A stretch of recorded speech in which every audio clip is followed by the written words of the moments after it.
సమయంలో దేవుని సముఖంలోనికి వచ్చిన మనము దేవుని బిడ్డలముగా, దేవుని రాజ్య వారసులముగా, దేవుని చిత్తాన్ని అనుసరించగలిగినటువంటి వారమై ఉన్నట్లుగా, దేవుని చిత్తము మన మీద ఏలుబడి చేయనట్లుగా గట్టిగా దేవునికి ఒక్కసారి స్తుతులు, స్తోత్రాలు, వందనాలు తెలియజేద్దాం. హల్లెలూయా, హల్లెలూయా. ప్రియమైన దేవుని బిడ్డలారా, ఈ యొక్క పునరుద్ధానపు దినపు శుభాలు మీకు తెలియజేస్తూ దేవుని వాక్యంలోనికి మనము వెళ్దాం.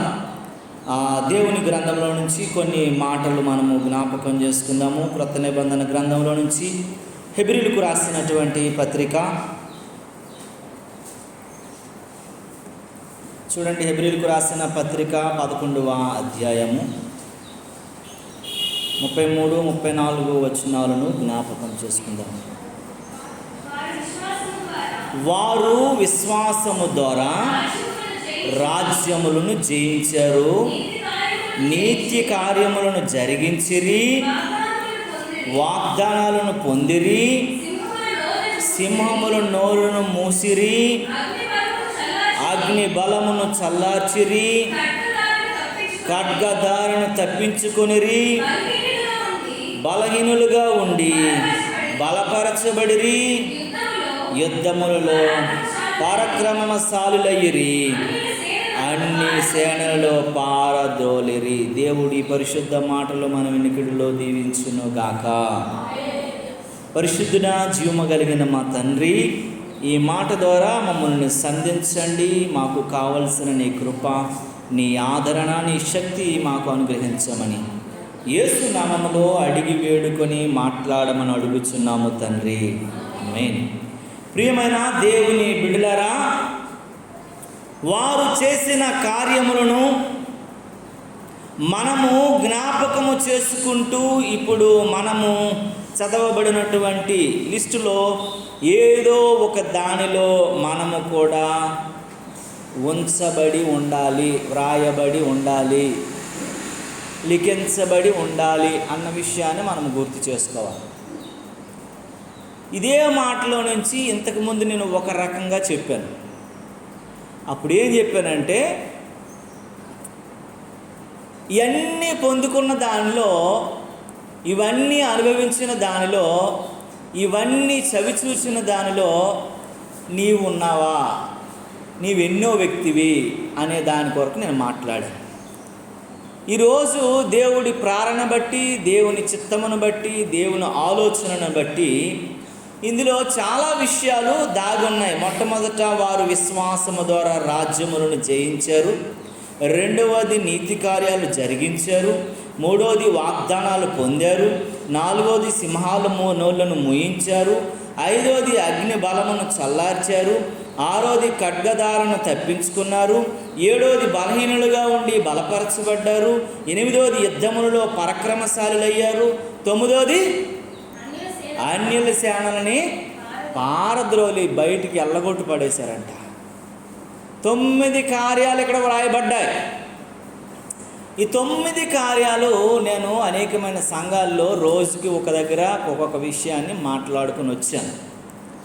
అయితే ఇన్ని దగ్గరలా మాట్లాడుతున్నాను కదా, మన సంఘంలో కూడా ఒకటి మాట్లాడాలనే ఉద్దేశంతో ఈరోజు సింహాల నోళ్లను మూయించిరి అనే మాటతో మనము జ్ఞాపకం. అన్నీ చెప్పాలంటే 9 చెప్పాలంటే 9 రోజులు కావాలి.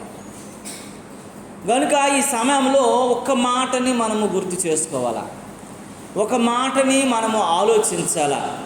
నువ్వు ఈ 9 వాటిలో ఏదో ఒక వ్యక్తిగా నువ్వు ఉన్నావా లేదా, ఏదో ఒక క్వాలిటీ నీలో ఉందా లేదా అన్న విషయానికి ముందు మనం ఆలోచించవలసింది ఏంటంటే, వారు అని స్టార్టింగ్ అయింది కదా. ఏమనుందామా స్టార్టింగ్? వారు అన్న దగ్గర మనము లేకపోతే నేను దేవుని కొరకు ఏమి చేయగలను, దేవుని కొరకు ఏ రీతిగా నేను నిలబడగలను, దేవుని కార్యాలు ఏ రకంగా నేను జరిగించగలను. దేవుడు లోకంలో అందరినీ ఒకే రకంగా ప్రేమించాడు, తన కృప అందరి ఎడలా ఒకే రకంగా వెల్లడిపరిచాడు, తన శక్తి అందరిపైన ఒకే రకంగా దేవుడు అనుగ్రహించాడు, తన ప్రభావము అందరిపైన ఒకే రకంగా చూపించాడు, తన అభిషేకము అందరికీ ఒకేలా అనుగ్రహించాడు. మేడగదిలో 120 మంది కూడితే 120 మంది కూడాను ఏం పొందారండి? ఆత్మను పొందుకున్నారు. ఏ ఒక్కరు కూడా విడబడలేదు, వదలబడలేదు, అభిషేకం పొందబడలేదు అని కాదు, అందరూ పొందుకున్నారట. మరి అందరికీ సమాన పాలుగా పంచగలిగిన దేవుడు, పక్షపాణి కాని దేవుడు, పక్షము లేనటువంటి దేవుడు, ఏకపక్షము కాని దేవుడు, అలాంటి దేవుడు నిన్ను నన్ను మనలను ఒకసారి అక్కడ పెట్టి వారు ఇలా చేశారు, వారు విశ్వాసము ద్వారా రాజ్యములు జయించారు అన్నప్పుడు నేను విశ్వాసము ద్వారా దేనిని జయిస్తున్నాను? నాలో చాలా కార్యాలు ఉన్నాయి, నాలో చాలా చెడు ఉంది, నాలో చాలా జయించవలసినవి ఎన్నో ఉన్నాయి. ఒకడు తిండిని జయించలేడు, ఒకడు నిద్రను జయించలేడు, ఒకడు నోటిని కాసుకోలేడు, ఒకడు మార్గాలు సరిగా ఉంచుకోలేడు. రకరకాలైనటువంటివి, జయం పొందలేనటువంటివి, అపజయం అయిపోతున్నవి ఎన్నో మన జీవితాల్లో ఉన్నాయి. ఈ ఉదయకాల సమయంలో దేవుని బిడ్డలమైన మనము, దేవుని సన్నిధికి వచ్చిన మనము ఏదో ఒకటి జయించే వ్యక్తులలో మనము ఉండగలిగే వ్యక్తులుగా ఉండాలని దేవుని వాక్యము తెలియజేస్తూ ఉంది. దేవుని నామానికి మహిమ కలుగును గాక. అందులో ఒక విషయాన్ని మనం జాగ్రత్తగా గమనిద్దాం, ఆలోచిద్దాం. దేవుని చిత్తానికి మన మనస్సులను అప్పగించుకొని దానిని ఆలోచిస్తూ మనల్ని మనము ధ్యానించుకోవడానికి ప్రయత్నిద్దాం. దేవుని నామానికి మహిమ కలుగును గాక.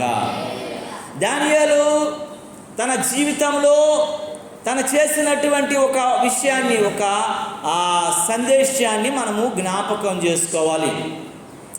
దానియేలును గూర్చి జ్ఞాపకం చేసుకునే ముందు దానియేలు బబులోనికి ఎలా వచ్చాడు అన్న విషయాన్ని మనం తెలుసుకోవాలి. దానియేలుని గురించి మనం ఆలోచిస్తున్నప్పుడు బబులోనికి వచ్చాడు, బబులోన్లో ఏమయ్యాడు? ప్రధానమంత్రిగా పనిచేశాడు.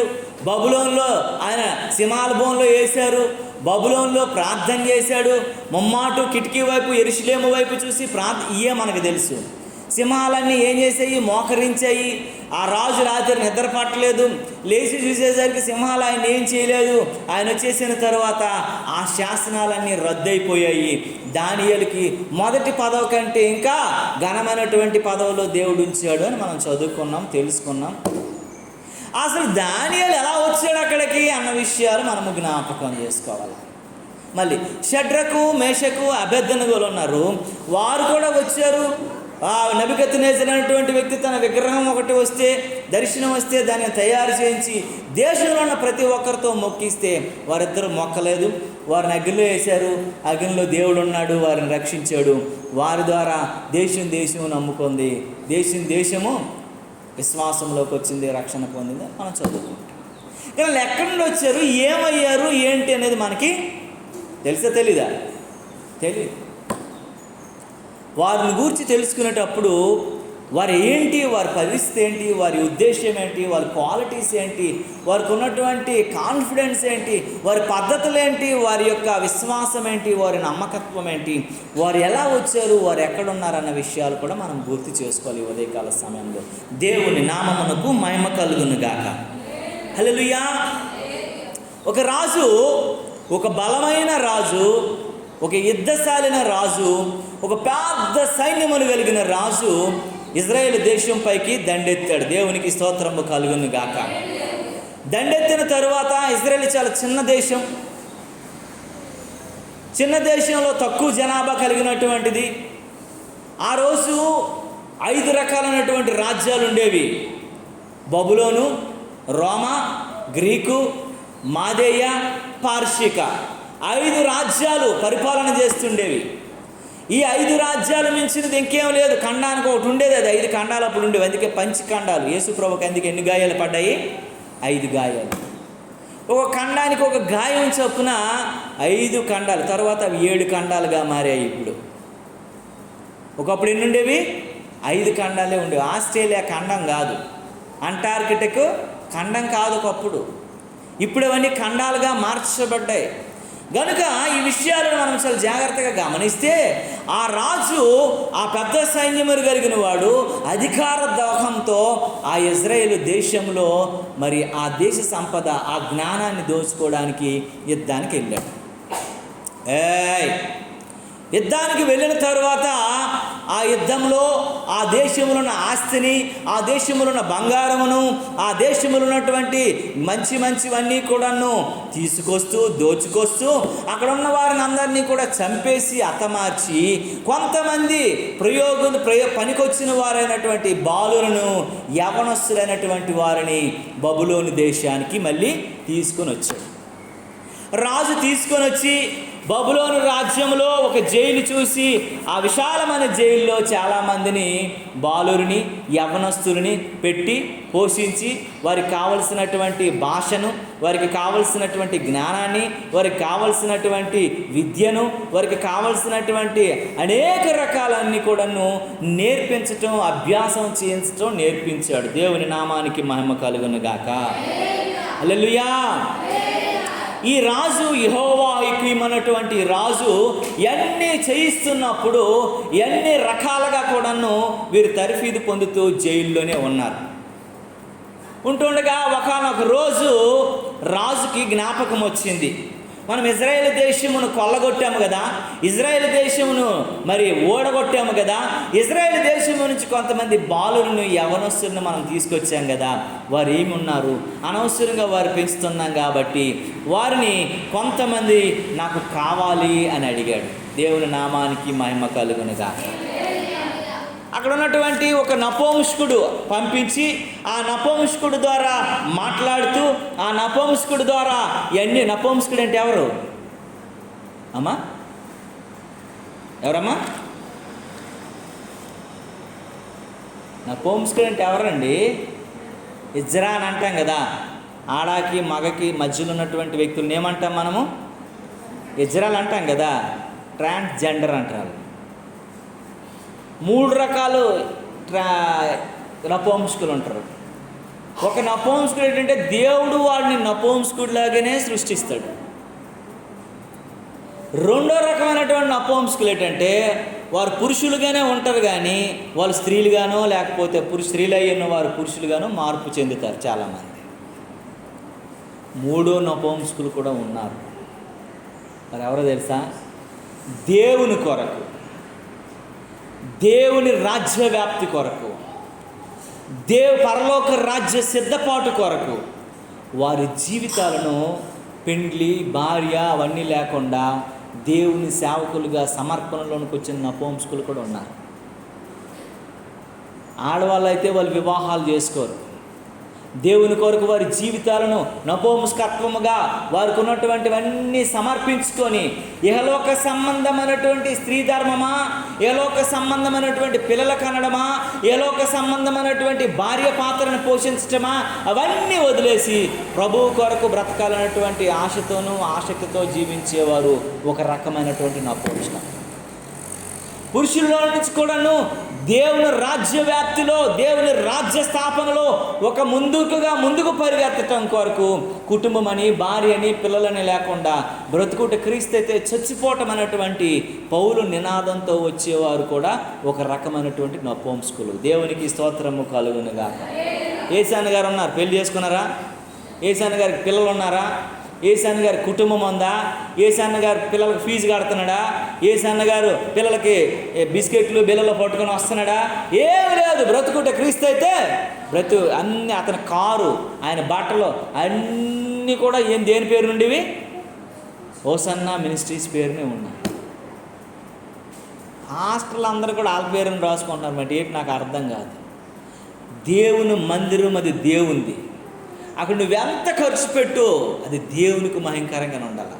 నీ తరువాత జరగాలి తప్ప నాది అనడానికి ఏం లేదు నీకు. అక్కడ నువ్వు ఎవరికి ఇచ్చావు? దేవుడికి ఇచ్చావు.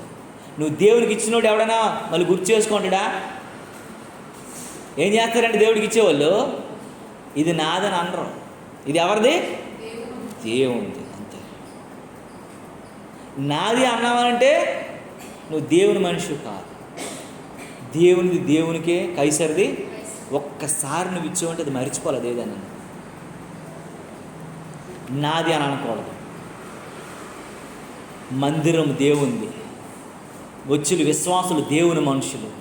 ఇక్కడ ఏదున్నా దేవుంది. నామమాత్రులు. ఈ లోకంలో ఈ సేవలో దేవుడిని ఎన్ని రోజులు వాడుకుంటా, ఎన్ని సంవత్సరాలు నువ్వు బ్రతకాల, తరువాత నీ పరుగు తొదముట్టించి నువ్వు ప్రయాణమై వెళ్ళిపోవాలి. ఇది నాది అనుకొని బతికేవాడు దేవుని సేవకుడు కాదు. ఇది నాది అనుకునేవాడు దేవుని యొక్క కృపలో ఉండేటువంటి వాడు కాదు. ఇది ఒక కర్మాగారం లాంటిది దేవుని సంఘం అంటే. అనేక మందిని సేవకులు ఏం చేయాలా? ఉత్పత్తి చేస్తూనే ఉండాలా, వారికి లోకంలోనికి పంపించాలా. ఆ లోకంలో లేదా సంఘంలో సేవ చేస్తానంటే అనేక రకాలైనటువంటి పరిచర్యలు ఉంది. ఏమేం పరిచర్యలు అండి? అపోస్తులు గాను, ప్రవక్తలు గాను, కాపరులు గాను, ఇంకా సువార్థికులు గాను, బోధకులు గాను, పరిచారకులు గాను, అనేక రకాలైన పరిచర్య. నువ్వు పరిచారకుల పరిచర్యలో ఉండాలనుకుంటే పరిచర్య అంతా నువ్వు చేసుకో. నువ్వు బోధ చేసేటువంటి దాంట్లో ఉంటే నువ్వు బోధ చేయి, దేవుడు నీకు వరం ఇస్తే.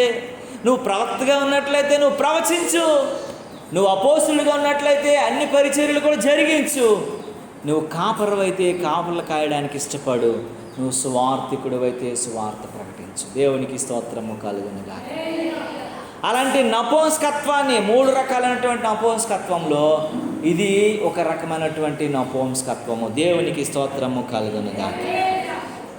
అలాంటి నపుంసకుడిని ఆ యొక్క జైలుకు పంపించి ఎవరైతే ఎలా ఉన్నారు, ఎవరైతే ఏ రీతిగా ఉన్నారు, ఎవరైతే ఎలా ఉన్నారు అనేటువంటి ఆ పద్ధతులన్నీ కూడా మనము జ్ఞాపకము చేసుకోవలసి వచ్చిన. దేవునికి స్తోత్రము కలుగును గాక. హల్లెలూయా, హల్లెలూయా. ప్రియ దేవుని బిడ్డలారా, చాలా జాగ్రత్తగా మనం గమనించాలి. చూడండి, దానియేలు గ్రంథం 6వ అధ్యాయము 22వ వచనంలో ఒక మాట వ్రాయబడి ఉన్నది, గమనించండి. దానియేలు గ్రంథం 6వ అధ్యాయం 22వ వచనాన్ని మనము జ్ఞాపకం చేసుకుందాము. చదవండి. నేను నా దేవుని దృష్టికి నిర్దోషిగా కనబడితేను గనుక ఆయన తన దూతను పంపించి సింహములు నాకు ఏ హాని చేయకుండానట్లుగా వాటి నోళ్లను ముయించెను. దేవునికి స్తోత్రము కలుగును గాక. దానియేలు గారు దేవుని విశ్వాసములో, భక్తిలో, దేవుని నీతిలో, దేవుని కొరకు జీవిస్తూ సమర్పణ కలిగి బానిసగా వచ్చినటువంటి ఆయన అక్కడ ఒక ఉన్నతమైనటువంటి పదవిలోనికి వచ్చి దేవుని యొక్క కృపలో దేవుని దూతలు వచ్చి ఆయనను మృంగివేయడానికి సిద్ధమైనటువంటి సింహాల నోళ్ళు ముయించడానికి మునిపేంటి దానియేలు స్థితి, మునిపేంటి దానియేలు పరిస్థితి, మునిపేంటి దానియేలు యొక్క జీవన విధానం, మునిపేంటి దానియేలు యొక్క భక్తి విధానం అనేది మనము జ్ఞాపకం చేసుకోవాలి. దేవుని నామానికి మహిమ కలుగును గాక. హల్లెలూయా, హల్లెలూయా. ఒత్తుకొత్తునే ఆయన జరిగించలేదు, ఒత్తునే వాటి ఇచ్చేయలేదు, ఒత్తునే ఆయన ఇచ్చేయలేదు. ఎందుకనంటే దేవుని వాక్యం చెబుతా ఉంది, దేవుని వాక్యం చెబుతా ఉంది. దేవుడు ఎందుకంటే దానియేలు ప్రార్థన, దానియేలు భక్తి, దానియేలు నీతి, దానియేలు జీవన విధానమును బట్టి సింహాల నోళ్ళు ముయించడానికి గల కారణము ఆ సింహం ఎవరనేది మనం గుర్తు చేసుకోవాలి. సింహము నోరు ముయించాడు కదా దేవుడు. ఏమని రాస్తుందమ్మా అక్కడ? తన దూతలను పంపించి సింహములను నాకు ఏ హాని చేయకుండా వాటి నోలను మూయించెను. దేవునికి స్తోత్రము కలుగునగా. సింహాల నోళ్ళు మూయించాడు అని అంటే ఈరోజు మా మధ్యలో సింహాలు లేవు కదండి. ఈరోజు మాకు ఇక్కడ సింహాలు లేవు, మేము అడవిలో లేం కదండి. దానియేలుకైతే అక్కడ సింహాలు ఉన్నాయి, మూయించాడు కదా అని నీకు నాకు చాలా ఏమున్నాయి? క్వశ్చన్ల మీద క్వశ్చన్లు, ప్రశ్నల మీద ప్రశ్నలు, ఆన్సర్లు తెలియనటువంటి ఎన్నో రకాలైనటువంటి క్వశ్చన్ మార్కులు మన ముందు నడుస్తున్నాయి, పరిగెడుతున్నాయి, తిరుగుతున్నాయి, అన్ని రకాలుగా ఉంటాయి. పేతురు రాసిన మొదటి పత్రికలో 5వ అధ్యాయంలో ఒక మాట వ్రాయబడి ఉంది. చదవండి పిల్లరా. పేతురు రాసిన మొదటి పత్రిక చూడండి, 5వ అధ్యాయము 8వ వచనము ఈ రకంగా వ్రాయబడి ఉంది. అమ్మా, నిబ్బరమైన బుద్ధి గలవారై మెలకుగా ఉండండి. మీ విరోధి అయిన అపవాది, అండర్లైన్ చేసుకోండి, మీ విరోధి అయిన అపవాది గర్జించు సింహము వలె ఎవరిని మింగుదునా అని వెదుగుతూ తిరుగుచున్నాడు. దేవునికి స్తోత్రము కలుగునుగాక. ఏమండి, ఆయన మరి ఆ రోజు సింహాల నోళ్ళు మూయించాడు. మాకు ఈరోజు ఏ సింహాలు ఉన్నాయండి మేము మూయించడానికి, మీరు దీనికోసం వాక్యం చెప్తున్నారని మీకు అనుకోవచ్చు. కానీ ఇక్కడ దేవుని వాక్యం చెప్తుంది, మీకు విరోధి అయిన అపవాది సాతానుడు, మనకి విరోధి అయినటువంటి అపవాది, మనకు అనేక రకాలైనటువంటి విరోధిగా నిలవబడిన వాడైనటువంటి సాతాను, మనల్ని హాని చూడాలనుకున్నటువంటి అపవాది మనల్నట ఎవరిని మింగుదానని గర్జించు సింహం వలె ఏం చేస్తున్నాడటండి? ఏం చేస్తున్నాడు? నా మొక్కలు ఇక్కడేం స్క్రోల్ అవుతుంది ఏంటి? అక్కడ చూడండి ఏమనుంది అక్కడ, ఎవరిని మింగుదానని గర్జించు సింహం వలె వెదుకుచూ తిరుగుచున్నాడు. నువ్వు తప్పించుకున్నాడు, ఏం చేస్తున్నాడటండి? వెదుకుచున్నాడట. వెదుకుతున్నాడు, వెదుకుతూ తిరుగుచున్నాడని మనము జ్ఞాపకం చేసుకోవాలి. దేవుని నామానికి మహిమ కలుగునుగాక. హల్లెలూయా, హల్లెలూయా. దేవుని వాక్యము తెలియజేస్తుంది, దేవుని వాక్యం మాట్లాడుతుంది, దేవుని వాక్యం హెచ్చరిస్తూ ఉంది. ప్రియమైనటువంటి దేవుని బిడ్డలరా, దేవుని నామానికి మహిమ కలుగునుగాక. హల్లెలూయా. దేవుని చిత్తంలో ఉన్నటువంటి నీవు నేను మనము జ్ఞాపకం చేసుకోవాలి. వాడు నిన్ను ఎవరిని మింగుతానా, ఎప్పుడు మింగుతానా, ఎలా మింగుతానని గర్జించు సింహము వలె వాడు ఏం చేస్తున్నాడటండి? ఎదురు చూస్తున్నాడు. దేవుని నామానికి మహిమ కలుగునుగాక. హల్లెలూయా, హల్లెలూయా. ప్రియమైనటువంటి దేవుని బిడ్డలారా, ఆయన వెదుగుతున్నప్పుడు నువ్వు దొరికిపోకుండా ఉన్నావా లేదో? నువ్వు దొరికిపోయే పరిస్థితులు ఉన్నావేమో, వాడి యొక్క దాడికి దొరికేటట్లు ఉన్నావేమో, వాడి యొక్క గర్జనకు నువ్వు లొంగిపోయేటట్లు ఉన్నావేమో, వాడి యొక్క ప్రభావానికి నువ్వు పడిపోయినట్లున్నావేమో, వాడి యొక్క హింసకు నువ్వు గురైపోతున్నట్టున్నావేమో, నిన్ను తిరుగుతూ వెదుగుతున్నటువంటి పరిస్థితిలో నువ్వు దొరికిపోయే వ్యక్తిగా ఉన్నావేమో. మనము మనలను జ్ఞాపకం చేసుకునే వారంగా ఉండాలి. దేవుని నామమునకు మహిమ కలుగునుగాక. హల్లెలూయా, హల్లెలూయా. ప్రియమైనటువంటి దేవుని బిడ్డలారా, యెరూషలేము నుండి ఒకడు యెరికోనకు దిగి వచ్చెను అని దేవుని వాక్యం చెప్తుంది. దేవుని నామానికి మహిమ కలుగునుగాక. అది ఎక్కడి నుండి వచ్చేటండి? యెరూషలేము అంటే దీవెనకరమైనది, యెరూషలేము అనేటువంటి దైవత్వ సంబంధమైనది, యెరూషలేము అంటే దేవుడు నివసించే స్థలము నుంచి, దేవుని మందిరం నుంచి ఎక్కడికి వచ్చేటండి? యెరికోనంటే పాప సంబంధమైనది, దోష సంబంధమైనది, శాప సంబంధమైనది, వెలివేయబడినది, విడిపించబడినది, భయంకరమైనది, శోధించబడిన స్థలానికి దిగి వచ్చాడంట. ఆ మాట లూకా సువార్త 10వ అధ్యాయం 30వ వచనంలో మీకు కనబడుతుంది. ఒకడు వచ్చాడు, ఆయన పేరు ఏం పేరండి? మంచి సమరయుడు. ఆయన పాపం లేదు, శాపం లేదు, అపరాధం లేదు, ఎవడికి హాని చేయలేదు, ఎవడ దోచుకోలేదు, ఎవడ దొంగిలించలేదు. వాడు చేసిందంతా ఒకటే తప్పేటంటే, యెరూషలేము నుండి, పై స్థాయి నుండి, భక్తి జీవితంలో నుండి, ఉన్నతమైనటువంటి విశ్వాసములో నుండి, దేవునికి అతి సమీపమైనటువంటి భక్తి జీవన విధానము నుండి యెరికో అనబడినటువంటి చిన్న చిన్న పాపాలు, చిన్న చిన్న తప్పిదాలలోనికి దిగాడంట. దేవుని వాక్యం చెప్తుంది. అక్కడ చదువు ఒకసారి. అందుకు యేసు ప్రభువు వారు ఇలాగ అంటున్నారు, ఒక మనుష్యుడు యెరూషలేము నుండి యెరికో పట్టణమునకు దిగు వెళ్ళుచు, చాలండి, వాడు దిగి వెళ్ళుచు దొంగల చేతికి చిక్కాడని దేవుని వాక్యం చెప్తుంది. ఈడట ఎవరట? సాతానుడు గర్జించు సింహం వలె వెదుకుతూ తిరుగుతున్నాడు. నువ్వు ఒకవేళ నీ విశ్వాసములో, నీ భక్తిలో, నీ యొక్క విశ్వాసపు విధానంలో నుంచి, నీ భక్తి సాధనలో నుంచి, నీ యొక్క ఉన్నతమైనటువంటి దేవుని కృపను అనుభవించిన వరాలలో నుంచి నువ్వు ఒకవేళ దిగిపోతున్నావేమో, యెరికో అనుభవాల్లోనికి వచ్చేస్తున్నావేమో, తిరుగుచున్నటువంటి, గర్జించుచున్నటువంటి, వెదుకుచున్నటువంటి సింహానికి నువ్వు దొరికిపోకుండా నువ్వు చూసుకోవాలి. దేవునికి స్తోత్రము కలుగునుగాక. హల్లెలూయా. ఒకడు యెరూషలేము నుండి యెరికోకి దిగి వెళ్ళుచున్నాడట. భక్తిలో నుండి, ఉన్నతమైన దేవుని సముఖములో నుండి, సియోను శిఖరాగ్రము నుండి, యెరూషలేము అనుభవాలలో నుండి,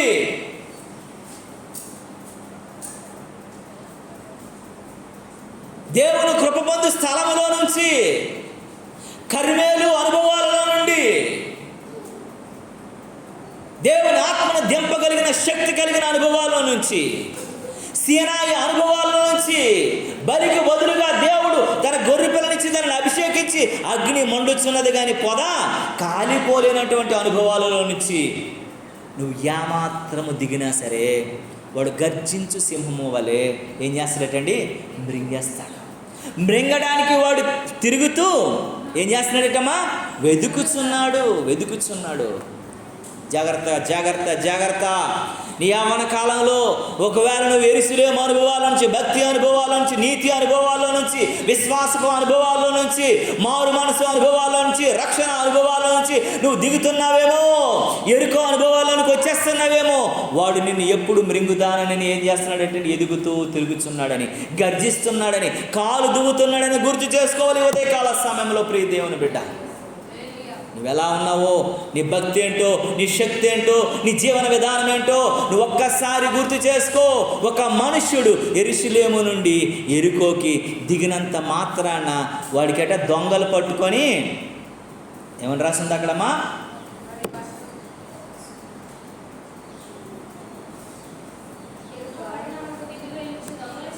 దొంగల చేతిలో చిక్కెను, ఆయన బట్టలు దోచుకున్నారు. ఆయన మహిమనుకు బట్టలు మీన్స్ ఏంటండి? మహిమ. నీకు దేవుడు అనుగ్రహించిన మహిమ పోగొట్టేస్తాడంట.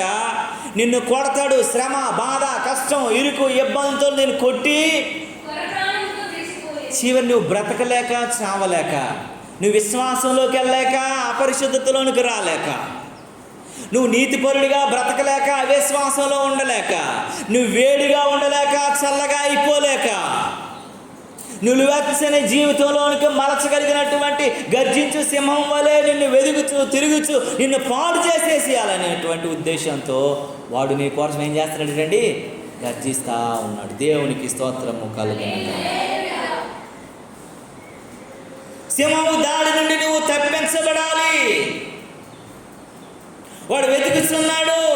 నిన్ను మృంగాలని, నిన్ను గాయపరచాలని, నిన్ను సంపాలని, నిన్ను పతనము చేయాలని, నిన్ను నాశనము చేయాలని, నువ్వు లేకుండా చేసేయాలని, నీతో దేవునితో నీకున్నటువంటి సంబంధాన్ని పూర్తిగా సమూలనముగా కట్ చేసేయాలనుకుంటున్నాడు. తప్పిపోయిన కుమారుడికి తండ్రి నుండి ఎలాగైతే సహవాసం కట్ అయిపోయిన తరువాత వాడు ఎక్కడికి వెళ్ళిపోయాడండి? పందుల ఆహారం దగ్గరికి వెళ్ళిపోయిన పరిస్థితి వచ్చేసింది. ప్రభువా, తండ్రి నేను పిలవాలంటే నా స్వరం సరిపోవట్లేదే అనే స్థితికి వచ్చేసాడు. అబ్బాని పిలవాలంటే నా స్వరము చాలలేదయ్యా, తండ్రి నిన్ను చేరాలంటే నా తరము కాలేదయ్యా. యేసయ్యా యేసయ్యా దయగనవయ్యా, యేసయ్యా యేసయ్యా మొర వినవయ్యా, యేసయ్యా యేసయ్యా దయగనవయ్యా, యేసయ్యా యేసయ్యా మొర వినవయ్యా. వెలిగెత్తి పాడాలంటే నా స్వరము సాలలేదయ్యా,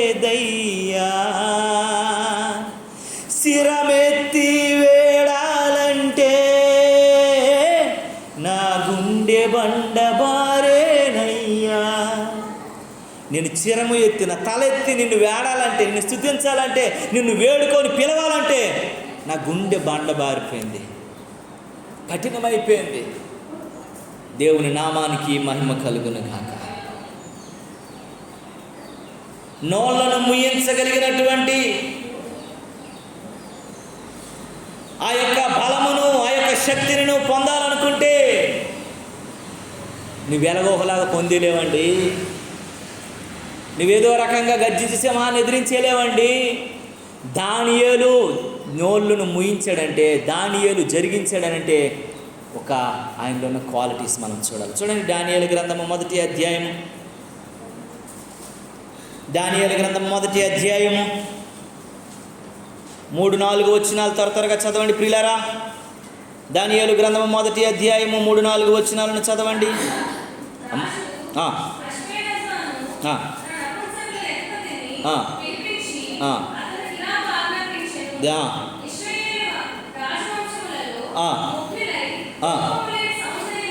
ఇశ్రాయేలులలో రాజవంశములలో ముఖ్యులైనటువంటి లోపము లేని సౌందర్యవంతులను, సకల విద్య ప్రవీణ జ్ఞానము కలిగిన తత్వ జ్ఞానము తెలిసిన వారైన రాజు నగరి యందు నిలవదగిన కొందరు బాలులను రప్పించి కల్దీల విద్యను భాషను వారికి నేర్పుము అని చెప్పాను. దేవునికి స్తోత్రము కలుగును గాక. హల్లెలూయా. సింహాలు ఒత్తునే మూసేయలేదు దానియేలును చూస్తే.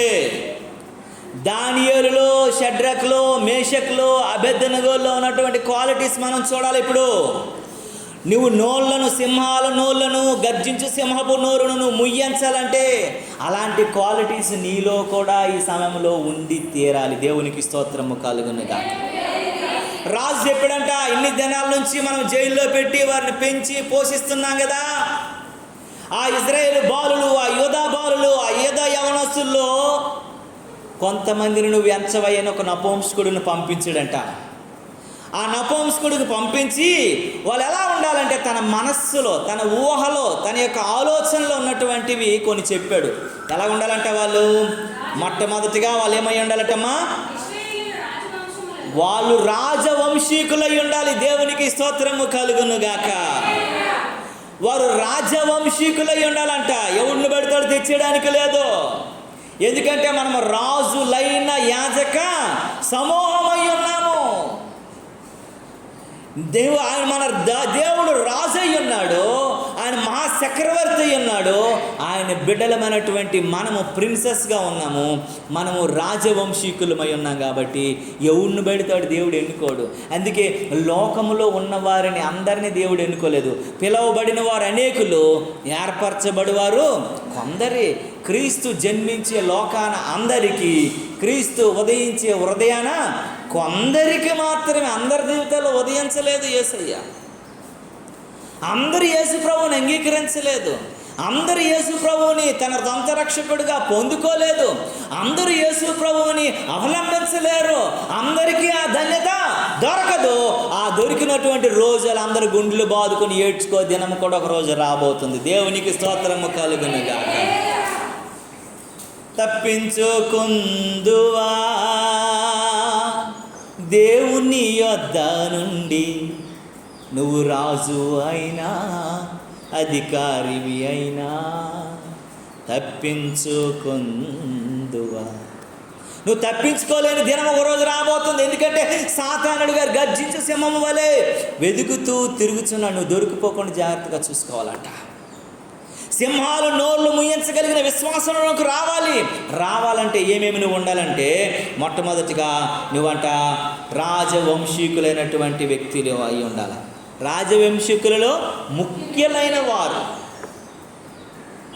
రాజవంశీకులలో ముఖ్యులైనటువంటి వారు అయి ఉండాలట. నెంబర్ 1. నెంబర్ 2 ఏంటంటే ప్రియులారా, లోపము లేని సౌందర్యవంతులై ఉండాలంట. వాళ్ళు ఏముండాలా? అందంగా ఉండాలా. వాళ్ళు లోపం ఏమి ఉండకూడదు. లోపము లేని వాడ ఆయనకి లోపము లేదు. లోపము లేని సౌందర్యవంతులై ఉండాలంట. 3వది ఏంటండి, వాళ్ళు సకల విద్యలలో ప్రవీణ్యత కలిగిన, జ్ఞానము కలిగిన వారై ఉండాలి. దేవునికి స్తోత్రము కలిగిన రాజవంశీకుడై ఉండాలా. ఎవడు పెడతాడని తీసుకురావడానికి లేదు. ఎవడు పెడితే వాడిని ఇన్వాల్వ్ చేసేయడానికి లేదు. ఎవడిని పెడతాడు ఎన్నుకోవడానికి లేదు. ఎవరిని పెడితే వారిని ఉండడానికి లేదు. ఎందుకనంటే రాజవంశీకులు ఎందుకు కావాలో తెలుసా అండి? రాజ సన్నిధిలో, రాజ పక్కన, రాజు సమీపంలో, రాజపీఠం మీద నిలవబడాలంటే ఎవడు పెడితే వాడికి అర్హత ఉండదు. అడేమై ఉండాలా?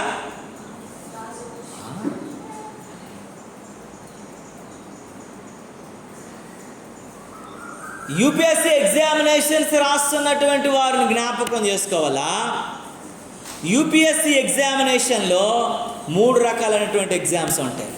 నెంబర్ 1 ప్రిలిమ్స్ ఉంటాయి. నువ్వు ప్రిలిమ్స్ క్వాలిఫై అయితే వెంటనే మెయిన్స్ ఉంటాయి.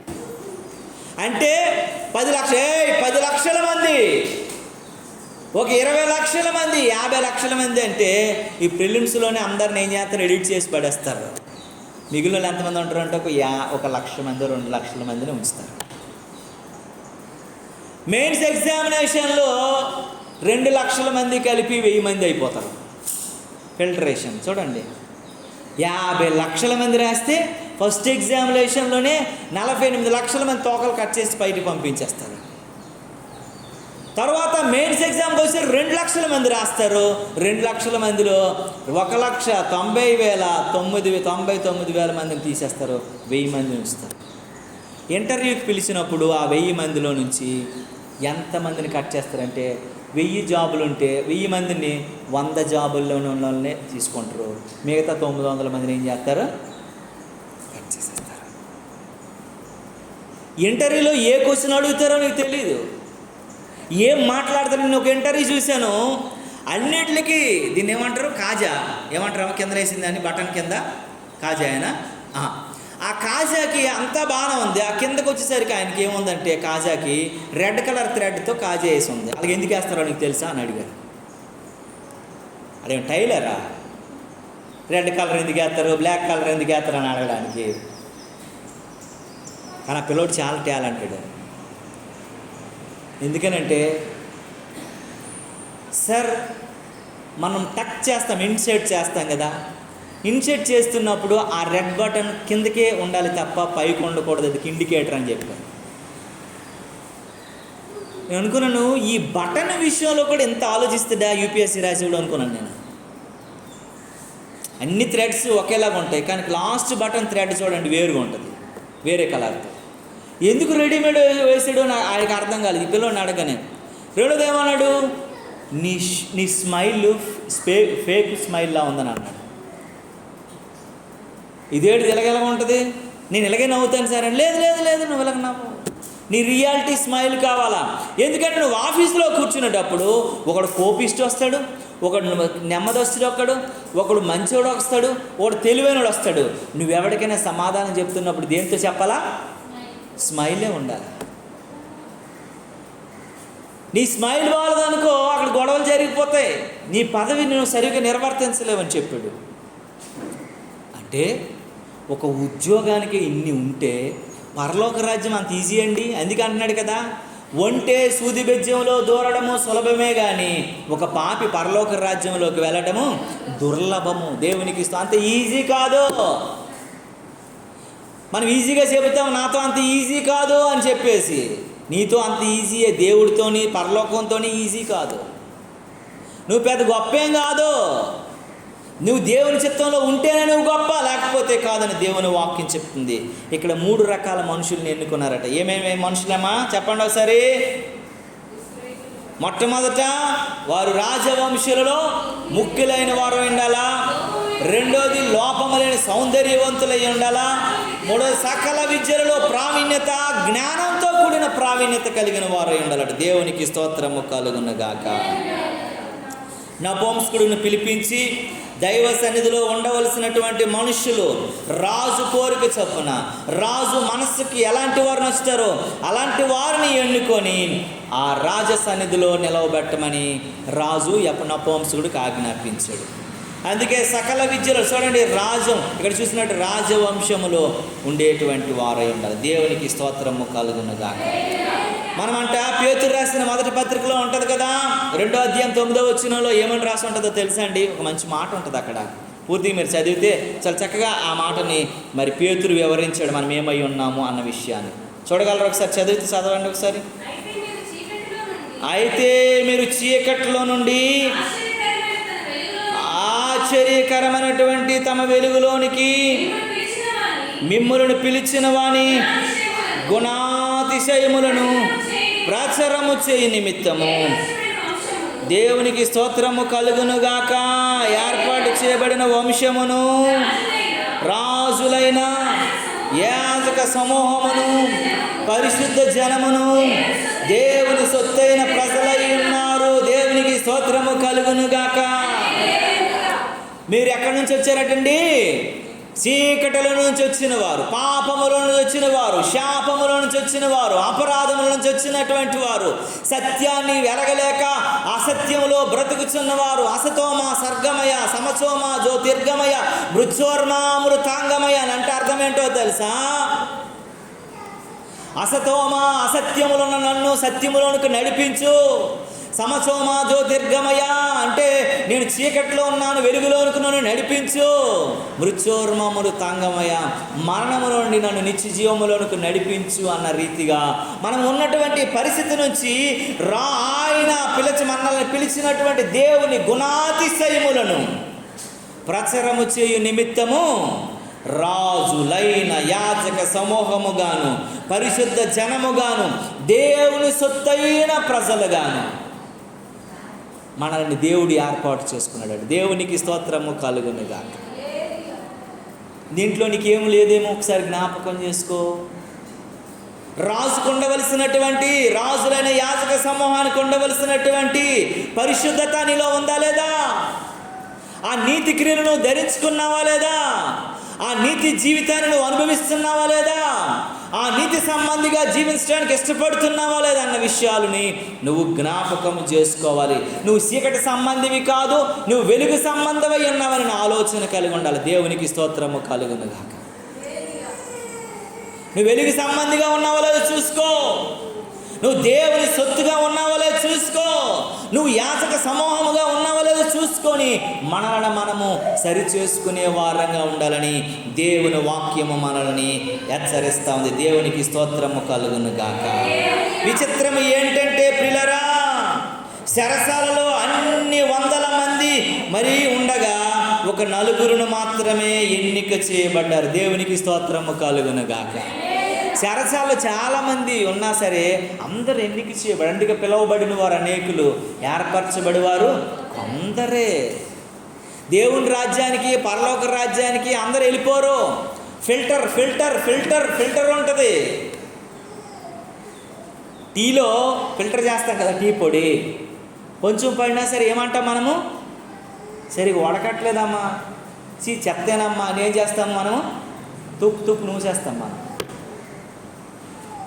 మరి దేవుడును విశ్వాసములోను, నీతి క్రియలలోను, పరిశుద్ధతలోను, మేలులోను, జీవన విధానంలోను సరిగా లేకపోతే దేవుడిని ముఖం మీద ఉమ్మివేయడా? నువ్వు చల్లగైనా ఉండు, వెచ్చగైనా ఉండు, నిలువెచ్చని జీవితం నీకు వద్దని అంటున్నాడు. వాని క్రియలకు దేవుడు ఏం చేస్తున్నాడండి? జీతం ఇస్తున్నాడు. వాడు ముఖం మీద దేవుడు ఏం చేస్తున్నాడండి? ఉమ్ము వేయ దలచి ఉన్నానని దేవుని వాక్యం చెప్తుంది. దేవునికి స్తోత్రం కలుగును గాక. దేవుడు నీ జీవితం అని చెప్పి ఒకరోజు ఉమ్మేసే రోజు రాబోతుందట. అది నుండి తప్పించుకోవాలంటే రాజు వంశీకులకు ఉండవలసిన క్వాలిటీస్ నీకు నాకు యాజకులైన రాజు సమూహంలోకి చేరాలంటే ఉండాలని దేవుని వాక్యం హెచ్చరిస్తుంది. దేవుని నామానికి మహిమ కలుగును గాక. పరీక్షించిన నలుగురిని మాత్రమే దేవుడు రాజు తీసుకున్నాడు. ఒకడి పేరు దానియేలు. చదవగలరా మాటలు మీరు? ఆ మాటల్లో ఉంటుంది కదా, ఏమని ఉంటుందని అంటే ద్వితీయోపదేశ కాండంలో ఉంటుంది అమ్మ మాట, 9వ అధ్యాయంలో చదవగలరా మీరు?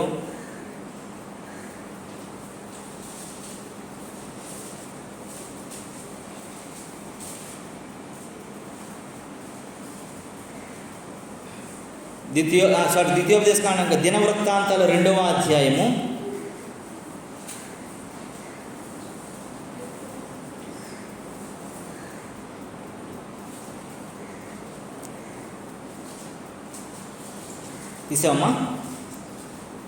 9వ అధ్యాయం చూడండి. దినవృత్తాంతముల గ్రంథము 9వ అధ్యాయము 5, 6, 7 వచనాలను చదవండి ఒకసారి త్వరగాను.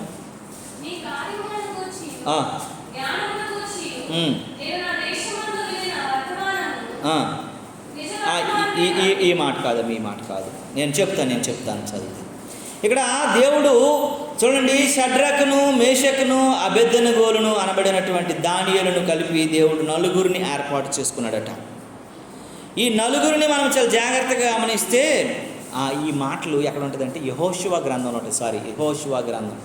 యెహోషువ గ్రంథము 7వ అధ్యాయము చూడండి 24 నుంచి 26 వరకు ఉంటుంది. చూడండి అమ్మ ఒకసారి యెహోషువ గ్రంథము. అమ్మ ఒక్క నిమిషం తల్లి. 20 అందరు తీయండి ఒకసారి. యెహోషువ గ్రంథం 7వ అధ్యాయము 24వ వచనం చూడండి. చదువమ్మా. తరువాత యెహోషువ ఇశ్రాయేలీయులందరూ జరాహు కుమారుడైనటువంటి ఆకానును, ఈ మాట కూడా కాదమ్మా, నేను ఒకసారి చెప్తాను చూడండి ఒక నిమిషం. అయితే ఈ మాటలు చాలా జాగ్రత్తగా మనం గమనించి ఆలోచించి మనం ఈ విషయాలను గమనిస్తున్నట్లయితే దేవుని వాక్యం తెలియజేస్తుంది. దేవుడు మాట్లాడుతున్న సంగతులను మనము జ్ఞాపకం చేసుకోవాలి. దేవుని చిత్తానికి మనము వెలుపల ఉన్న వారంగా కాకుండా దేవుని కృపకు దగ్గరైన వారంగా మనం ఆలోచించాలని పదే పదే పదే పదే దేవుడు మనకు తెలియజేస్తూ ఉన్నాడు. దేవుని నామానికి మహిమ కలుగును గాక. హల్లెలూయా, హల్లెలూయా, హల్లెలూయా. కనుక దేవుని వాక్యం చెప్తుంది, దేవుడు మాట్లాడుతున్నాడు, దేవుడు తెలియజేస్తున్న సంగతులను మనం ఆలోచించాలి, గమనించాలి, గుర్తెరగాలని దేవుని వాక్యం హెచ్చరిస్తున్నటువంటి సంగతులలో ఇక్కడ షడ్రకు, మేషకు, అబేద్నెగోలు అన్నటువంటి నలుగురును దేవుడు పిలుచుకున్నాడట. చూడండి, ఆ మాటలో చాలా జాగ్రత్తగా ఒక విషయాన్ని జ్ఞాపకం చేసుకోవాలి. షడ్రకు, మేషకు, అబేద్నెగో అనే పేర్లు ఎవరు పెట్టారు అమ్మా? రాజు పెట్టాడు. మన క్రైస్తు పాస్టర్లు కూడా బుర్ర ఉండదు. ఏంటంటే రాజు అన్ని దేవతల పేర్లు కదా అవన్నీ. షడ్రకు, మేషకు, అబేద్నెగోలు అని. దానియేలు కూడా ఒక పేరు పెట్టారు. ఏం పేరు తెలుసా? బెల్షాజరు అని చెప్పేసి. ఆ మాటలోనే అక్కడ చదవమ్మ ఒకసారి. అది ఎన్నో వచ్చినాం అది? చదువు.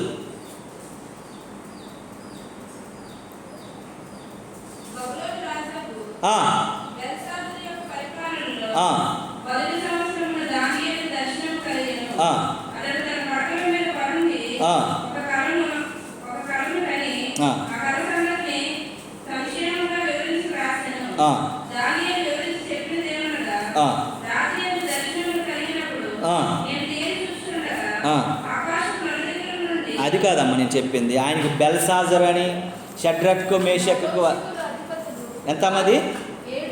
7వ వచనమా? 1:7. 1:7 చదవండి.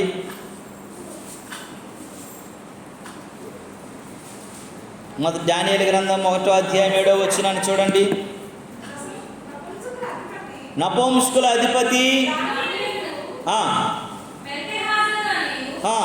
దానియేలుకు బెల్షాజరు అనియు, హనన్యాకు షడ్రకనియు, మిషాయేలునకు మేషాకనియు, అజర్యాకు అబేద్నెగో అనియు పేర్లు పెట్టిన దేవునికి స్తోత్రము కలుగును గాక. అవన్నీ అన్ని పేర్లని మన పాత్రలు కూడా షడ్రకని, మేషకని, అబేద్నెగోలని పెట్టేస్తున్నారు. మరి ఆలోచించుతారో తెలివిగో వాళ్ళ పేర్లు వేరు. ఒకటి పేరు అననీయ, ఒకటి పేరు మిషాయేలు, ఒకటి పేరు అజర్యా, ఒకటి పేరు దానియేలు. ఇలాంటి ఎలాంటి వారంట? రాజవంశీకులు. వీరు ఎలాంటి వారటమ్మా? రాజవంశీకులు. వీళ్ళు సామాన్యమైనటువంటి ప్రజలు కాదు, సామాన్యమైనటువంటి వ్యక్తులు కాదు, సామాన్యంగా జీవించేవారు కాదు, సామాన్యంగా బ్రతుకుతున్నటువంటి వారు కాదని దేవునికి వాక్యానికి జ్ఞాపకం చేసుకోవాలి. దేవుని నామానికి మహిమ కలుగును గాక. నువ్వు రక్షించబడి బాప్తిజం పొంది పరిశుద్ధాత్మ అనుభవంలోనికి వచ్చిన తరువాత కూడా నువ్వు రాజ్యవంశంలో చేరని వాడు అయితే నీవు చాలా జాగ్రత్తగా గమనించుకోవాలి. దేవునికి స్తోత్రము కలుగును గాక.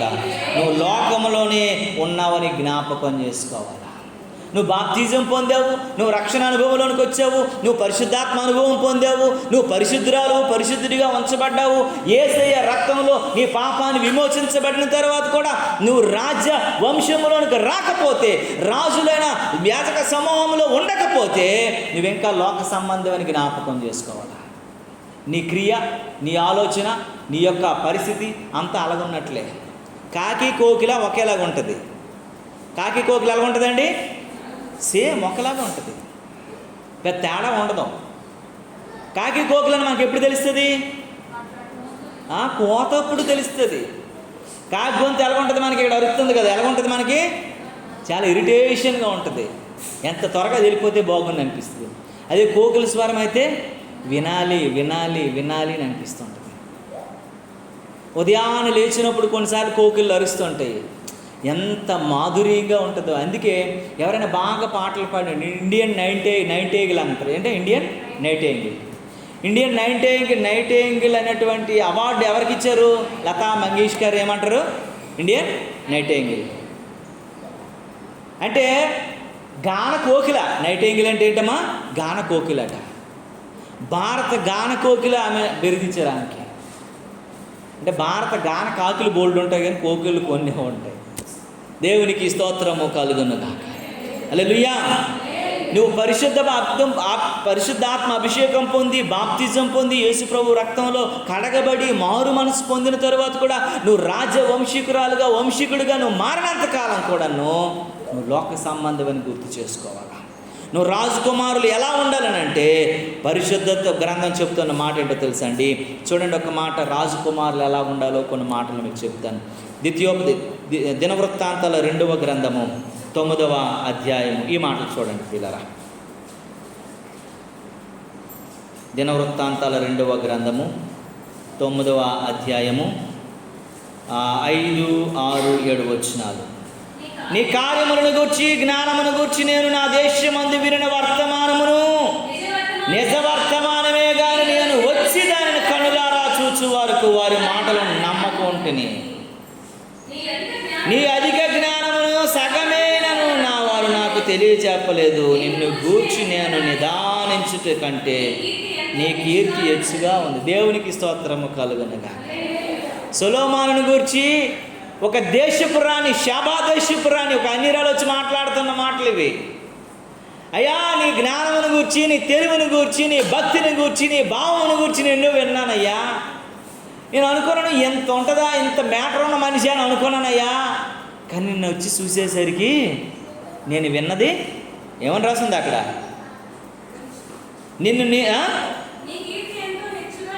అలా కదమ్మా, నీ అధిక జ్ఞానమును గూర్చి సగమైనను వారు నాకు తెలియపరచలేదు. ఇంత గొప్ప సగం కూడా ఇంక తెలియపరచలేదంట. నిన్ను గూర్చి మాట్లాడాలా, నిన్ను గూర్చి తెలుసుకోవాలా, నిన్ను గూర్చి ఆలోచించాలా.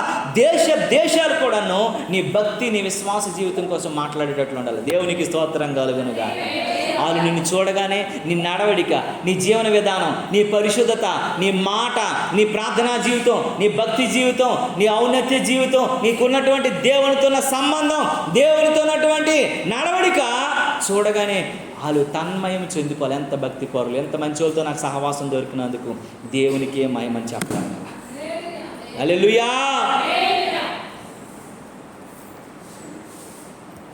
చూడండి, ఆ మాటలు చెప్తాను. నిన్ను గూర్చి విన్న మాటలు, నిన్ను గూర్చినటువంటి తెలుసుకున్నది నేను సగమే తెలుసుకున్నాను. నువ్వు రాజవంశీకులుగా ఉండాలంటే, నువ్వు గర్జించుచున్న సింహాలను నోరులో ముయ్యించాలంటే, నువ్వు రాజవంశీకుడికి ఎలా జీవించాలంటే నీ భక్తి, నీ జీవన విధానము అది గొప్పగా ఉండాలి తప్ప దేవుని కృపను అనేక మందికి చూపించగలిగిన వ్యక్తిగా ఉండగలరు. దేవుని నామానికి మహిమ కలుగునే కాక. ఫస్ట్ రాజుల గ్రంథంలోనికి మనం వస్తే ఇక్కడ ఒక మాట ఆమె చెబుతున్న మాట మరొకసారి మనం విందామంటే, ఒకసారి చూడండి. రాజుల మొదటి గ్రంథము 10వ అధ్యాయము 4-5 వచనాలలో ఒక మాట వ్రాయబడింది. షాబా రాణి సొలొమోను యొక్క జ్ఞానము, అతడు కట్టించిన మందిరమును, అతని బల్ల మీద ఉన్న భోజన ద్రవ్యములను, అతని సేవకులు కూర్చుండి పీఠములను, అతని ఉపచారమును కనిపెట్టుచును, వారి వస్త్రములను అతని గిన్నించు వారిని యెహోవా మందిరమందు అతడు అర్పించు దహన బలులను చూసి విస్మయమొందినదై. దేవునికి స్తోత్రం కలుగునుగాక. వారి నడవడిక, వారి వస్త్రధారణ, వారి మాట, వారికి ఉన్నటువంటి పాట, వారి మోకరింపు, వారి యొక్క స్థితి, వారి పరిస్థితిని చూడగానే ఆమె ఏమైపోయిందటండి? విస్మయం ఉండిపోయింది, ఆశ్చర్యపడిపోయింది. భక్తి అంటిదా, జీవితం అంటిదా, జీవన విధానం అంటిదా, రాజులు అంటే ఎలా ఉంటారా, రాజు వంశీకులు ఎలా ఉంటారా అనేటువంటి స్థితిలో ఆమె తన్మయం చెందిపోయిందట. దేవునికి స్తోత్రము కలుగునుగాక. హల్లెలూయా. నిన్ను చూసిన ఇరుగువారు ఏమనుకుంటున్నారు? నిన్ను చూసి నీ పొరుగోళ్ళు ఏమనుకుంటున్నారు, నిన్ను చూసి నీ పిల్లలు ఏమనుకుంటున్నారు, నిన్ను చూసి నీ భక్తిలో నిన్ను చూసి ఏమనుకుని మాట్లాడుతున్నారు, నిన్ను ఎలాగ వారు అనుకుంటున్నారు. మా తల్లి ప్రార్థన, మా తండ్రి భక్తి మమ్మల్ని నడిపించిందని సంఘంలోను సమాజంలోను సాక్ష్యము చెప్పగలిగినటువంటి తండ్రిగా తల్లిగా నువ్వు ఉన్నావా? నిన్ను గూర్చి నీ తల్లిదండ్రుల సాక్ష్యం, మా పిల్ల ప్రార్థనా పర్రాలు, వాక్యం తెలిసిన పిల్ల, భక్తి సాధనలో బ్రతికే పిల్లని నీ తల్లిదండ్రులను సాక్ష్యం చెప్పగలిగిన ఆడబిడ్డగా మగబిడ్డగా నువ్వు బ్రతుకుతున్నావా? నువ్వెలా ఉన్నావు ఒకసారి ఆలోచించుకో. అప్పుడే నువ్వు రాజవంశంలో చేరగలుగుతావు, అప్పుడే రాజవంశంలో నువ్వు ఎన్నుకోబడతావు. దేవునికి స్తోత్రము కలుగును గాక. రెండవది ఏంటంటే, అప్పుడే నువ్వు సింహాల నోళ్లను మూయించగలుగుతావు. రెండోది ఏంటంటే, లోపము లేని వారు. దేవునికి స్తోత్రము కలుగును గాక. ఆకాను, బిలాము, గెహజీ వీళ్ళందరూ భక్తులు కాదండి, భక్తులే, ప్రవక్తలు, దేవునితో సంబంధం ఉన్నటువంటి వారు.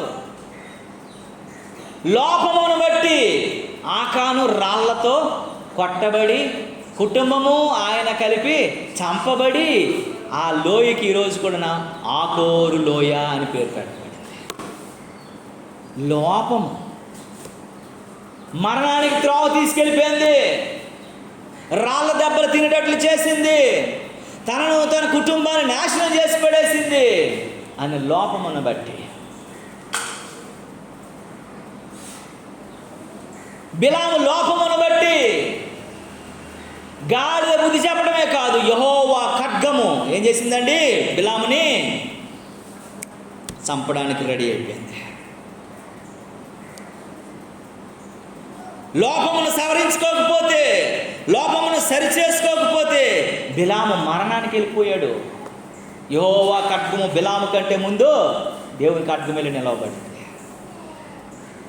లోపాలను సరిచేసుకుని నేను భక్తులు ఉన్నాను కదా, నేను ప్రార్థన చేస్తున్నాను కదా, నేను ఇది లేదు. నీలో లోపము లేని సౌందర్యవంతులుగా ఉండాలి దేవుని దృష్టికి. మనకు కూడా చాలా లోపాలు ఉన్నాయి, నిజమండి. ప్రార్థనలో కళ్ళు మూయలేనటువంటి లోపం మనం, ఆరాధనలో ఏకీభవించలేని లోపం మనం, కుంటోల్మి. నువ్వు దేవుని సన్నిధికి వచ్చి దేవునిలో నువ్వు కూర్చున్నా సరే, 18 సంవత్సరాలుగా శృంగారమైన దేవాలయం ముందు కూర్చున్నటువంటి ఒక కుంటోడు ఎందుకు బయట ఉంచబడ్డాడు? ఆయన లోపము కలిగిన వాడు కాబట్టే. పేతురు యోహానులు వచ్చి ఎప్పుడు ప్రార్థన చేశారో, ఎప్పుడైతే స్వస్థపరచబడ్డాడో, ఎప్పుడైతే తనలోనే లోపము పోయిందో, ఆయన బయట ఉంచబడ్డాడో లోపలికి వెళ్ళబడ్డాడండి? మందిరంలోని పరిగెత్తుకుంటూ పోయాడు. దేవునికి స్తోత్రం కలుగును. అంతవరకు ఇలాగున్న బ్రతుకు ఇప్పుడు ఇలాగేసే బ్రతుకు వచ్చేసింది. దేవుని నామానికి మహిమ కలుగును గాక. లోపము లేని వ్యక్తిగానే ఉండాలని దేవుని వాక్యం చెప్తుంది. లోపము ఉంటే నువ్వు బయట ఉంచబడతావు, వెలుపులో ఉండబడతావు, పరలోక రాజ్యంలోనికి ప్రవేశించలేవు. బుద్ధి లేని కన్యకులకు లోపం ఉంది కాబట్టి నువ్వెవరో తెలియదనబడ్డారు. నువ్వు లోపల లేని వ్యక్తి ఉంటే, నువ్వు ఈ యొక్క 18 సంవత్సరాల నుంచి లోపముతో ఉన్న వ్యక్తి లోపం ఎప్పుడైతే సవరించుకున్నాడో, సరిచేయబడ్డాడో, అప్పుడే మందిరంలోనికి ప్రవేశించాడు. నీవు నేను పరలోక రాజ్యంలోనికి ప్రవేశిస్తాను, దేవుని సముఖంలోనికి మనం ప్రవేశిస్తామని గుర్తు చేసుకోవాలి. దేవుని నామానికి మహిమ కలుగును గాక. హల్లెలూయా, హల్లెలూయా, హల్లెలూయా. బిలాము లోహపులు కనుక వాడు కనుకనే అలా అయిపోయాడు. మూడో చూసినట్లయితే చూడండి పిల్లరా, ఎవరండి? గెహజీ లోపమును సరిచేసుకోవటం వల్ల ఏమొచ్చింది? ఆయనకి కుష్టి రోగం వచ్చేసింది. నయమాను వదిలించుకున్న కుష్టి వ్యాధి ఎవరి మీదకి వచ్చిందండి? గెహజీ మీద. లోకంలో అనేక మంది వదిలించుకునేది నువ్వు అంటించుకోవడానికి ప్రయత్నించుకో. నువ్వు లోపము కలిగిన వ్యక్తికి లోపమును బాగు చేయగలిగిన వ్యక్తివి. నువ్వు ఆ లోపము నీకు కలిగితే ఆ లోపము నీ మీదకి వచ్చేటువంటి పరిస్థితులు కూడా ఉన్నాయి, గుర్తు చేసుకో. దేవునికి స్తోత్రము కలుగునుగా. నాకు చెప్పడానికి సమయం లేదు, కానీ ఆకాను కోసం చాలా విషయాలు ఉన్నాయి. మీరు యెహోషువ గ్రంథం ఎల్లింటికి వెళ్ళి చదవండి. 7వ అధ్యాయం 24 నుంచి 26 వరకు మొత్తం వచనాలు రాయబడ్డాయి. ఆకాను జీవిత విధానం దేవుని కొరకు, దేవుడు వద్దనేది, యెహోషువ వద్దనేది తెచ్చుకున్నాడు. బంగారము, వెండి, సినారపు వస్త్రాన్ని తెచ్చుకున్నాడు. దానివల్ల తన కుటుంబం ఏమైపోయిందండి? రాళ్లతో కొట్టి చంపబడ్డాడు. బిలాము దేవుని బిడ్డలకు, దేవుని ప్రజలకు వ్యతిరేకంగా ప్రవచించాలని డామ కోసం ఆశపడ్డాడు. యెహోవా ఖడ్గము మరణం ఎదురు నిలిచిపోయింది. ఎలీషా వద్దన్న దాని కొరకు గెహజీ పరిగెత్తుకొని వెళ్ళాడు. నాకు వద్దురా బాబు డబ్బు, నాకు వద్దురా బాబు బంగారం, నాకు వద్దురా బాబు లోక సంబంధమని అనుకునే ఎలీషా వదిలేస్తే, ఎలీషా వద్దన్న దానిని గెహజీ పరిగెత్తుకొని వెళ్ళి నయమాను వదిలించుకున్నటువంటి కుష్టుని తిరిగి శాపముగా తెచ్చుకున్నాడు. లేపము లేని వారుగా మనం ఉండాలి, లోపము కలిగిన వారంగా కాదు. 18 సంవత్సరాల నుంచి బాధపడుతూ బయట లోపము కలిగిన వ్యక్తిగా ఉన్నాడు. ఎప్పుడైతే దేవుని తాకిడి, దేవుని కృప, దేవుని యొక్క స్వస్థత పేతురు, యోహానుల నుంచి వారి మీదకి వచ్చిందో, వారి లోపాలను సవరించబడిన తర్వాత వెలుపులో ఉన్న ఆయన ఎక్కడ ఉన్నాడండి? లోపలకు పరిగెత్తుకొని పోయాడు. దేవునికి స్తోత్రము కలుగునుగా. నీవు నేను ఎలా ఉన్నామో జ్ఞాపకం చేసుకో. ఇంకా వెలుపట ఉన్న ప్రజల్లా ఉన్నామేమో. దేవునికి, మందిరానికి, క్రైస్తవ్యానికి, పరిశుద్ధ గ్రంథానికి వెలుపల ఉన్నటువంటి భక్తిలో మనం బతుకుతున్నామేమో. నామకార్థ జీవితం, నిలువెచ్చని జీవితం నీలో ఉందేమో. చాలా జాగ్రత్తగా జ్ఞాపకం చేసుకో. గర్జించు సింహము నిన్ను వెదికి నిన్ను మృంగాలని ఏం చేస్తున్నాడటండి? తిరుగుతూ ఉన్నాడు. జ్ఞాపకం చేసుకో. దాని నోరు ముయ్యించగలిగిన భక్తిలోకి రావాలంటే మొట్టమొదటి నువ్వు రాజవంశీకురాలవై ఉండాలా. రెండవదిగా లోపము లేని సౌందర్యవంతుడిగా ఉండాలి. దేవునికి స్తోత్రము కలుగునుగాక. హల్లెలూయా, హల్లెలూయా. త్వరగా నేను ముగిస్తాను ప్రియులారా. చాలా జాగ్రత్తగా గమనించండి, ఆలోచించండి. నువ్వు ఇంకా ఆరాధనలోను, ఇంకా నువ్వు ప్రార్థనలోను నువ్వు మరి కుంటోడుగా కళ్ళు ముయ్యలేనటువంటి పరిస్థితులు ఉన్నావేమో, మోకరించలేని పరిస్థితులు ఉన్నావేమో. ఇది కూడా ఒక లోపమే అని దేవుని వాక్యం చెప్తుంది. దేవుని సన్నిధికి వచ్చినప్పుడు మనం ఏం చేస్తున్నాము? ఇష్టం వచ్చినట్లు బ్రతుకుతున్నాం, ఇష్టం వచ్చినట్లు జీవిస్తున్నాం, ఇష్టం వచ్చినట్లు ఉంటున్నాం, ఇష్టం వచ్చినట్లు బ్రతుకుతున్నాము. చాలా జాగ్రత్తగా గమనించు, ఆలోచించు. ఎలా ఉన్నామో మనము? నీ లోపాలు, నీ పాపాలు, నీ శాపాలు దేవుని సముఖమునకు చేర్చవని చాలా జాగ్రత్తగా గమనించాలి. తల్లిదండ్రులు లేని ఒక బిడ్డ ఉంది. అనాథ లాంటి బిడ్డ చిన్నాన్న దగ్గర బతుకుతుంది. ఇంకొక బిడ్డ కాడ ఉంది, ఆమె బిడ్డ. ఈమె అనాథ, ఆమె రాజకుమార్తె. రాజకుమార్తెట ఏం చేసిందంటే ఒక పట్టణాన్ని కాల్చి పడేసింది దరిద్ర కొట్టురాలు. తల్లిదండ్రులు లేని ఒక అనాథ అమాయకురాలు రాజుని, రాజ్యాన్ని సొంతం చేసుకుంది. దీన అన్నదమ్ములు ఉన్నారు, తండ్రి యాకోబు ఉన్నాడు. ఏం చేసిందండి? తగలెట్టేసింది. ఆమె ప్రవర్తన వలన తగలెట్టేసింది. ఆమె జీవితం తగలెట్టేసింది. ఆమె యొక్క భక్తి జీవితం వలన యుద్ధాలని, ప్రాణాలని తెంచుకొని, నరుక్కొని చంపుకునే స్టేజ్కి దిగజారిపోయింది. అమాయకురాలు, అభాగ్యురాలు, అనాథురాలు అన్నటువంటి ఎస్తేరు రాజుని, రాజ్యాన్ని సొంతం చేసుకుంది. రాజకుమార్తె ఉండవలసింది అయ్యి చిచ్చు పెట్టింది, తగలెట్టేసింది, చంపుకునే పరిస్థితి దిగజార్చేసింది, గొడవలు పెట్టేసింది, మనశ్శాంతి లేకుండా చేసేసింది తండ్రిని, అన్నదమ్ముల్ని, కుటుంబాన్ని. ఎవరు లేని అనాథ రాజుని, రాజ్యాన్ని సొంతం చేసుకుంది. 70 లక్షల మంది యూదుల రక్షణ కొరకు మూలకారకురాలైపోయింది. నేను ఎలా ఉన్నావు? నువ్వెలాంటి భక్తిలో ఉన్నావు? నువ్వెలాంటి విద్యలో ఉన్నావు? నువ్వెలాంటి లోపం లేని వ్యక్తిగా ఉన్నావు? ఒకసారి జ్ఞాపకం చేసుకో, ఆలోచించు. సింహాలు నోళ్ళు ముయ్యించగలిగిన భక్తిలో ఉండాలంటే లోపము లేని సౌందర్యంలోనికి నువ్వు రావాలా, భక్తి సామరస్యంలోనికి నువ్వు రావాలా, భక్తి లోతుల్లోనికి నువ్వు రావాలా. ఏదో నామకార్థంగా నేను బ్రతికేస్తానంటే కాదో, అలాగ అవదని దేవుని వాక్యం చెప్తుంది. దేవునికి స్తోత్రం కలుగును గాక. 127 ఆస్థానాలకు అధికారిగా, నాయకురాలుగా, రాణిగా, అనేక మందిని ఏలుబడి చేయగలిగిన వ్యక్తిగా నిలవబడింది ఎస్తేరు. దీన ప్రాణాలు చంపుకునేటట్లుగా నరబలికి, అనేక మందిని మనస్పర్ధలకి, శాంతి లేని దినాలకి కారకరాలైపోయింది. నువ్వు ఎలాంటి లోపముతో ఉన్నావేమో, అలాంటి లోపము కలిగి బతుకుతున్నావేమో గుర్తు చేసుకో. దేవుని వాక్యము హెచ్చరిస్తుంది. దేవుని నామానికి మహిమ కలుగును గాక. హల్లెలూయా. హల్లెలూయా. సింహాలు నోళ్ళు ముయ్యించాలనుకుంటే నీ జీవితంలో, నీ బ్రతుకులో నువ్వు బాప్తిజం పొంది, నువ్వు మారు మనసు పొంది, నువ్వు రక్షణ పొంది, నువ్వు పరిశుద్ధాత్మ అనుభవంలోనికి వచ్చి నువ్వు రాజవంశంలో చేరగలిగలేని వ్యక్తిగా నువ్వు ఉంటే నువ్వు దేవుని కృపను స్వతంత్రం చేసుకోలేవు, సొంతం చేసుకోలేవు. రెండోది, నీలో ఏ లోపం ఉండకూడదు.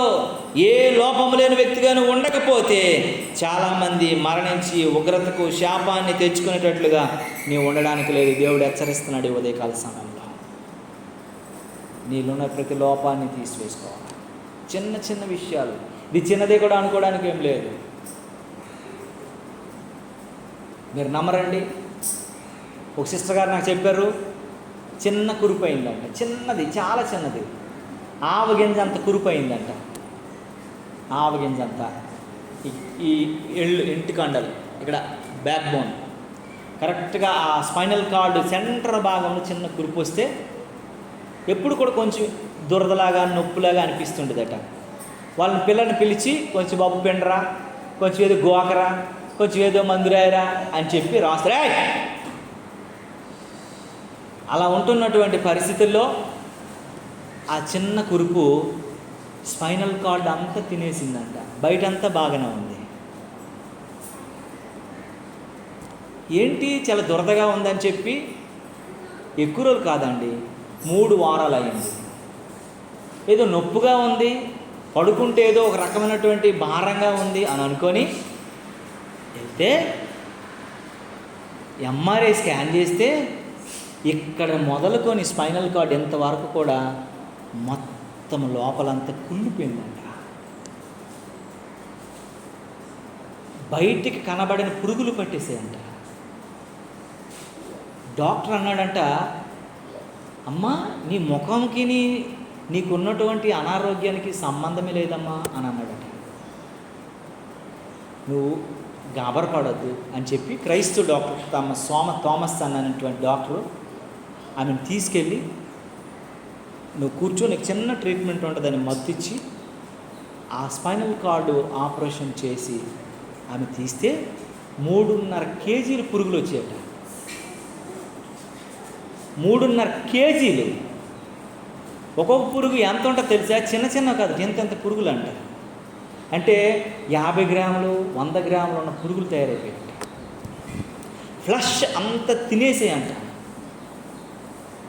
అవన్నీ తీసి శుభ్రపరచి ఇంక దాని అంతటిని మెడిసిన్ పెట్టి ఆమె సర్జరీ అయిపోయిన తర్వాత 3 రోజుల వరకు ఒక రకమైన మత్తులో ఆమె నుంచి ఆమెని తర్వాత నువ్వు 1 నెల రోజుల పాటు హాస్పిటల్లో డాక్టర్ల పర్యవేక్షణలో నువ్వు ఉండాలని చెప్పారంట.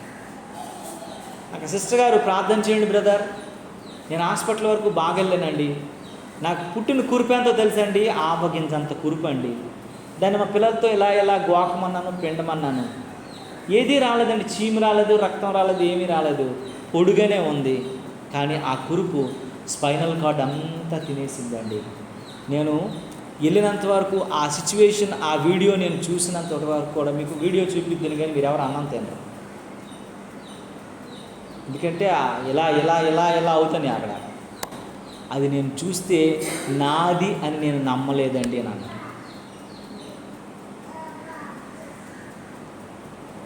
చూసారా, చిన్నదే కదా పాపము, చిన్నదే కదా వ్యతిరేకత, చిన్నదే కదా లోపం నువ్వు అనుకుంటున్నావేమో, మొత్తం తినేస్తుంది. నీకు కనబడదు, అంతరంగికంగా మొత్తం పాడు చేసేస్తుంది. కనుక నేను మనం ఎలా ఉన్నాము? సకల విద్యలలో ప్రావీణ్యత, జ్ఞానము కలిగిన వారంగా మనం ఉండాలి. అప్పుడు రాజు సన్నిధిలో నువ్వు నిలబడగలుగుతావు. సింహాల నోరులు నువ్వు ముయించగలుగుతావు. సకల విద్యలలో ప్రావీణ్యత అంటే నీకు ప్రార్థనా జీవితం, భక్తి జీవితం, వాక్య జ్ఞానం, దేవుని మీద మనస్సు, ఆలోచన, లోకాశల మీద విరక్తి, విముక్తి అన్నీ లేని పరిస్థితుల్లో నువ్వు బ్రతకగలగాలి. ఒక మాటలో చెప్పాలంటే వైరాగ్య జీవితంలోకి రావాలి. ఒక మాటలో చెప్పాలంటే వేరుబాటు జీవితంలోకి రావాలి. ఒక మాటలో చెప్పాలంటే పరిశుద్ధ అనుభవాల్లోనికి రావాలా. ఒక మాటలో చెప్పాలంటే ప్రత్యేకమైనటువంటి జీవన విధానంలోనికి రావాలా. నిన్ను ఎవడు ఎలా చూపించకూడదు, ఒకవేళ చూపిస్తే ఆ వ్యక్తిలాగా నువ్వు ఉండాలని చూపించాలి. దేవునికి స్తోత్రం కలుగునుగా. నువ్వు ఎలా ఉన్నావు? అందుకే దానియేలునట సింహాలు నోళ్లను మూయించగలిగాడు. ఈరోజు మనము తిరుగుతూ వెతుకుతూ గర్జిస్తున్నటువంటి సింహము నోళ్ళు, సాతాను నోళ్ళు నువ్వు మూయించాలంటే నీలో ఈ 3 క్వాలిటీస్ ఉండాలి. నెంబర్ 1 క్వాలిటీ, రాజవంశీకులు అయి ఉండాలి. అంటే పరిశుద్ధత, పవిత్రత, ఆధ్యాత్మికత, భక్తి సాధన, పరిశుద్ధాత్మ అభిషేకము, దేవునితో ఉన్నటువంటి మంచి అనుభవం ఉండాలి. రెండోదిగా లోపము లేని సౌందర్యం. ఏ లోపం నీలో ఉండకూడదు, ఎవరు వేలెత్తి చూపించకూడదు. భక్తి జీవంలో ఉన్నతమైనటువంటి శిఖరాలకు ఎక్కాల. సియోను శిఖరాన్ని చేరగలిగిన భక్తులు నువ్వు ఉండగలగాల. నిన్ను గూర్చి చెప్పగలగాల. ఏలియా ఒక్కడే 480 మంది ప్రవక్తలను ఒంటి చేత్తో ఓడించగలిగాడు. కారణం ఏంటో తెలుసా? లోపము లేని భక్తి. పిలిచేశాడు, ప్రభువా అగ్ని మండించు మండించు మండించు, నాలో అగ్నిని మండించు అనగానే దేవుని అగ్ని ఆకాశం నుండి దిగి ఏమైందండి? దహించి పడేసింది, బూడి చేసి పడేసింది. 7,000 మంది క్రైస్తవులు చూస్తున్నారు, అనేక మంది అన్యులు చూస్తున్నారు. 400 మంది ప్రవక్తలు, అబద్ధ ప్రవక్తలందరూ కూడా, బయలు ప్రవక్తలందరూ కూడా సమూల నాశనం అయిపోయారు, కాలిపోయారు. ఎవడండి? ఒక్కడు రోషం కలిగినవాడు, లోపము లేనివాడు. నువ్వు ఎలా ఉన్నావు ఒకసారి జ్ఞాపకం చేసుకో. మూడోదిగా సకల విద్యలో ప్రావీణ్యత. పనికిరాని విద్యలన్నీ మనం నేర్చుకుంటాము. ఇన్స్టాగ్రామ్ విద్య మనకు తెలుసు, ఫేస్బుక్ విద్య మనకు తెలుసు, వాట్సాప్ విద్య మనకు తెలుసు, ఎలా కాన్ఫిడెన్షియల్గా ఉంచుకోవాలో తెలుసు, ఎలాగ దాచుకోవాలో తెలుసు, ఎలా పాస్వర్డ్ ఎలా ఏర్పాటు చేయాలో తెలుసు, ఎఫ్ఎంఏ ఎలా పెట్టుకోవాలో మనకు తెలుసు. అన్ని టెక్నాలజీలు మనకు తెలుసు. కానీ దేవుని రాజ్యానికి, దేవుణ్ణి కలుసుకోవడానికి కావలసినటువంటి సకల విద్యలలో ప్రావీణ్యత కావాలా? పనికిరానివి, దీనివల్ల నీకు లాభం లేదు, నష్టమే. కానీ దేవునికి దూరం అయిపోతావు, తల్లిదండ్రులతో విరోధం అయిపోతావు, నీ భవిష్యత్తును పాడు చేసుకుంటావు, నీ జీవన విధానాన్ని నాశనం చేసుకునేవే తప్ప నీకు మేలేం లేదు దాని వలన. ఇన్స్టాగ్రామ్ తెరిస్తే బూతులు, చెత్త, చిన్నపిల్లలు చూస్తారన్నటువంటి వివేకం కూడా లేదు ఆ మాటలకు కానీ, ఆ పెట్టే ఆ రీల్స్ కానీ ఉందా? చెత్త బూతులు, బట్టలు లేని ఫోటోలు, చిరిగిపోని బట్టలు.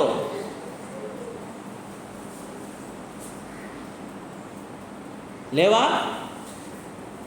ఇంటిల్లోనూ రహస్య స్థలాలలో ఉంచవలసినటువంటి కాన్ఫిడెన్షియల్ మ్యాటర్స్ కూడా ఇన్స్టాగ్రామ్లో తిరుగుతున్నాయి.